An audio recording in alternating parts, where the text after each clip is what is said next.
Just a quick heads up, some of these stories aren't the most cheerful, so be aware there'll be some non-detailed mention of incest, infant mortality and suicide in this video. It's Valentine's week? I don't know, it's Valentine's right now while I'm recording this, so I guess that counts. And though we tend to think of the ancient Egyptians as architects, as very religious, as warlike and whatnot, they were human beings and they were just as compelled by their romantic attachments and desires as we are today. So I thought, why don't I tell the stories of 5 particularly notable couples from ancient Egypt and how their love either impacted history or has impacted me personally. It isn't really presented in much of an order. I guess this is my top 5, but consider this to be a top 5 list with the shuffle button on.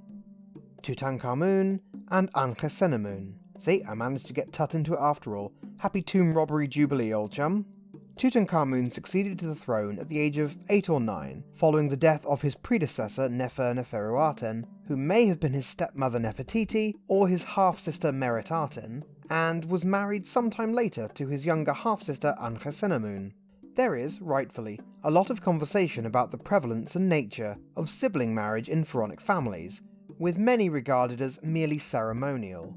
Not so for Tutankhamun and Ankhesenamun. Their marriage produced 2 children, one stillborn and the other dead either at birth or not long after. I know it seems like I'm picking a not very romantic couple to start with, and maybe in part I'm just trying to get it out of the way, but they're shown to have been a very loving couple, and don't believe everything the ancient Egyptians carved, but if any couple in all of history was pushed together under high pressure, it was these 2. Their story is a story of 2 innocents under the command of elders desperate to hold on to power. They weren't destined for a long love, with Ankhesenamun outliving Tutankhamun by a few years. But if there's any truth to this depiction, and if in all the chaos and abuse they were victims of, they did fall in love, who among us with a beating heart could really wish them ill? Meritites and Kahai. Okay, well, we're done with couples who were related to each other now, and this one is to prove that the known history of ancient Egypt doesn't just concern royalty. Depicted here in their prestigious Saqqara tomb, Meritites and Kahai were a couple in the Old Kingdom. Meritites was a priestess and Kahai a musician who formed part of the royal retinue of probably Djedkare, one of the last pharaohs of the 5th dynasty. We don't know too much about the lives of Meritites and Kahai, but there's something about this depiction of them that caught the attention of Egyptologists. It might look fairly unexciting to us, but what we see here is a couple not only facing each other, but with the wife's arm around the husband's shoulders. For the period this was carved, it's a very romantic depiction. It wasn't usually how married couples were shown, so it's very intriguing that someone thought it was important that the love of Meritites and Kahai should be immortalized. They are presented before eternity, the gods, and incidentally us, not as individual people, but as a couple, clearly in love. It's nice. Antony and Cleopatra. I know these aren't strictly ancient, and only one of them is Egyptian, but how could I not? It's easy to romanticize these 2, so I will. Antony and Cleopatra loved each other so much, they dared to challenge the might of Rome together. Cleopatra was born to be a vassal ruler and spent her life juggling the powerful men in her life. But she rose to become pharaoh in her own right, and perhaps if history had gone only a little differently, her marriage to Mark Antony could have secured Egypt's sort of sovereignty for another generation? Star-Crossed doesn't even cover it. Cleopatra was a doomed king, yes, king, ruling over a doomed country, and she outlived all of her husbands. Usually on purpose, but in Antony's case, not intentionally and not for long. His suicide following his defeat at the Battle of Actium was followed not long after by Cleopatra's.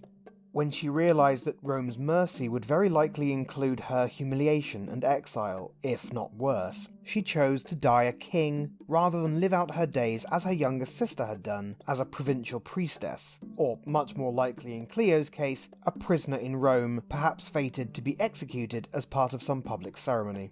As very possibly the last pharaoh, Cleopatra's tragic end, her last gasp of individuality, was perhaps a mirror for the country she ruled, which would, arguably, not be independent again for close to 2,000 years. Niankhkhnum and Khnumhotep. Well, One day these two will get a video of their own, so I'll hold a few things back, including the fact it's not known for sure if these two were a couple, or brothers. But this is a video about impactful couples, and whether the truth is that Niankhkhnum and Khnumhotep were lovers or not, their impact has certainly been the debate surrounding that question. The two men were buried together, and their tomb, also 5th dynasty like Meritites and Kahai, features a wall showing them standing very closely, surrounded by far smaller depictions of their respective wives and children. The closeness isn't just about modern people reading too much into things. You see, if this were a man and a woman, the fact that they are intertwined, with their noses touching, would leave even the most conservative Egyptologist in no doubt that this was a couple, because noses touching was a common way for engravers to denote kissing.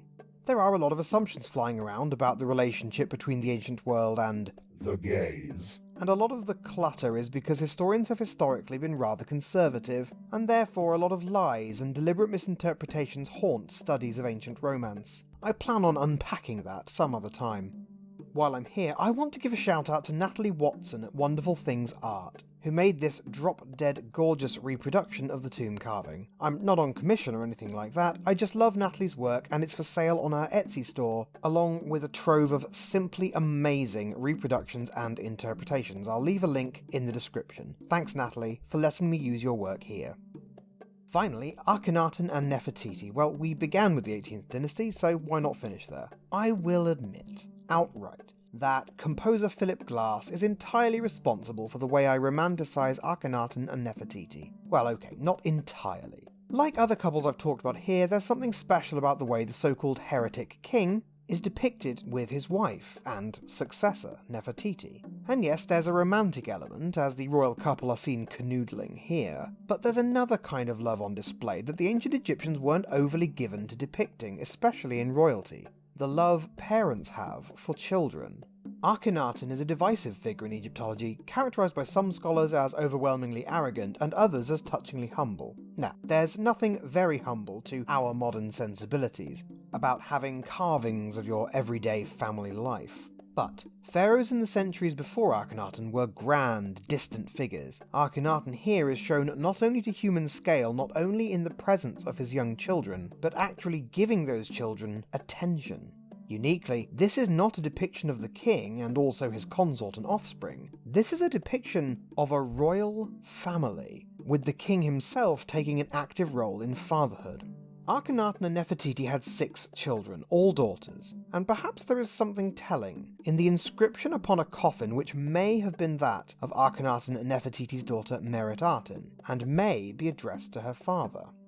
My prayer is that I may hear thy sweet voice on the north wind, that thou may give me thy hands bearing thy car, and I may receive it and live by it, and thou may call me by my name, and it shall not falter on thy lips, my God, who lives forever and ever. There's a lot of may there, but if there's any ambiguity between whether this inscription is romantic, filial, or the love of a worshipper for a god, or any combination of these things, I'm not qualified to figure it out. Bonus 6th couple. Only an honourable mention because they're mythological rather than historical. In fact, it's the first couple, the model after which all Egyptian romance was based. Isis and Osiris. Like our first couple, they were brother and sister, although I don't think genetics really comes into it with the gods. Isis loved Osiris so much, she trawled the world for his divided remains and resurrected him so he could rule as king of the dead. Not too shabby. Thanks for watching. If you think I should pay penance for privileging romantic relationships in this unprogressive way, just remember, I spent most of Valentine's Day making this video. Call it quits? And while you're granting me your forgiveness for caving to the algorithm, you can help me cave by liking this video, leaving a comment and subscribing. In lieu of calling my Patreon backers names, I will instead read a poem of my own composition while their names appear on screen. Roses vary, violets are indigo. I'm not much of a poet, thanks for your support. Until next time, my fellow armchair Egyptologists, life, prosperity and health to you all. Thanks for watching. Head over to my channel for more, or click here to see what the YouTube demons think you should watch next. I hope you'll consider subscribing. If you'd like to support and collaborate on the channel with me, go to patreon.com/armchairegypt. You can also join my Discord community, there's an invite link in the description.